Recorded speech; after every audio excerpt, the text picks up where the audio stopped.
Hi friends, இன்றைக்கி நம்ம வந்து ப்ளூபெர்ரியில் தான் ஒரு கேக் பார்க்க போகிறோம். காலையில் தான் எனக்கு கால் வந்துச்சு. இப்படி வந்து எங்களுக்கு ப்ளூபெர்ரியில் வந்து ஒரு கேக் பண்ணி தாங்க அப்படின்னு சொல்லிட்டு என் சிஸ்டர் தான் கால் பண்ணா.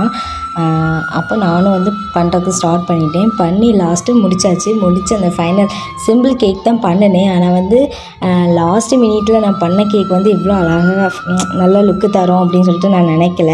ஆனால் இந்த கேக்கை பார்த்து எனக்கே ரொம்ப ஆச்சரியமாக தான் இருந்துச்சு. ஏன்னா நான் வந்து இந்த பேக்கிங் ஸ்கில்ஸ் வந்து ஸ்டார்ட் பண்ணி 1.5 வருஷம் ஆகுது. ஃபஸ்ட்டு தொடங்கப்போ வந்து எனக்கு வந்து கேக்கு ஸ்பாஞ்சு க்ரீம் எல்லாம் ஒழுங்காக எனக்கு பீட் பண்ண வராது, கேக் ஸ்பாஞ்ச் பண்ண வராது.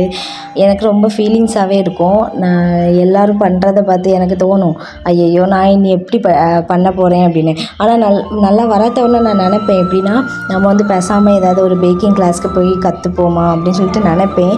சரி, ஆனாலும் என் மனசையே நான் வந்து மோட்டிவேட் பண்ணிப்பேன். எப்படின்னா ஸ்டார்டிங்கில் இப்படி தான் இருக்கும், நாளைக்கு நல்லா வரும் அப்படின்னு சொல்லிட்டு நானே மனசில் நினச்சிப்பேன். லாஸ்ட் வந்து இப்போ வந்து நான் வந்து கொஞ்சம் மாடலாக க்ரியேட்டிவ்ஸாக பண்ணும்போது எனக்கே ரொம்ப ஆச்சரியமாக இருக்கும்.